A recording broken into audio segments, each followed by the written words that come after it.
भैया, हम निराला देवानंद शर्मा आप समस्त भोजपुरिया समाज के प्रणाम करतनी।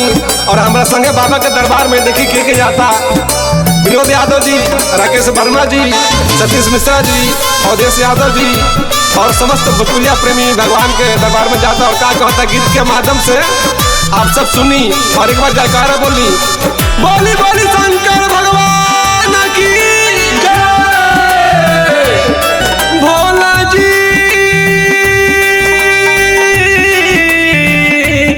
भोला जी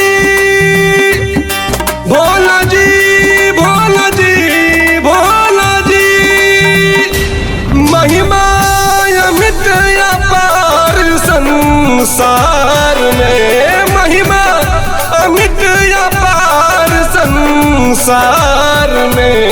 झोली भरती है, झोली भरती है तेरे दरबार में, झोली भरती है तेरे दरबार में, झोली भरती है, झोली भरती है।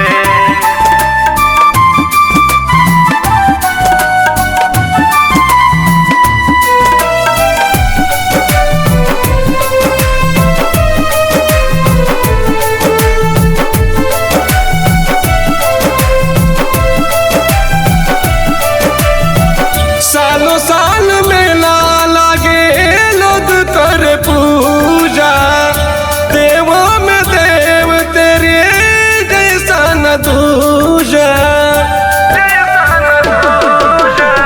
सालों साल मेला लागे लोग कर पूजा, देवों में देव तेरे जैसा न दूजा।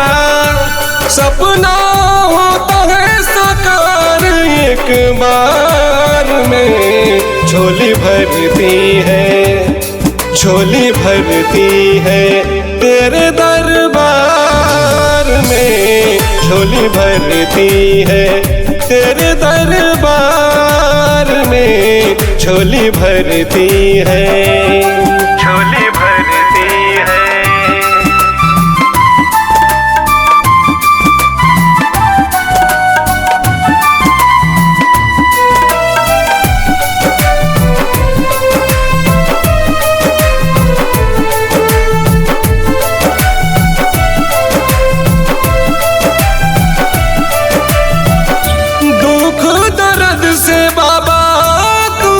बचाए वेद पुराण तेरी महिमा को गाए, महिमा को गाए। दुख दर्द से बाबा तू ही बचाए, वेद पुराण तेरी महिमा को गाए। सुख मिलता है तेरे जयकार से, झोली भरती है, झोली भरती है तेरे दरबार में, झोली भरती है तेरे दरबार में, झोली भरती है, झोली भरती है।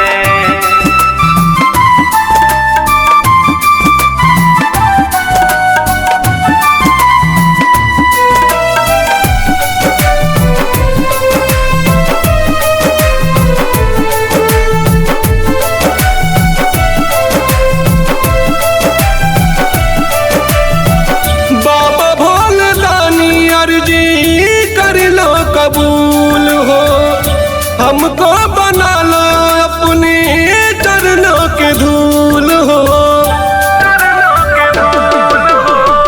बाबा भोलेदानी अर्जी कर लो कबूल हो, हमको बना लो अपने चरणों के धूल हो।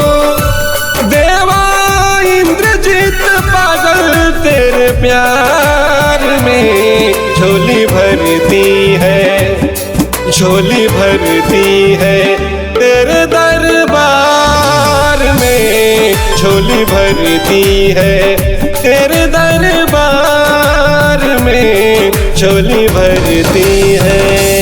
रिकॉर्डिंग बाय दोस्त स्टूडियो।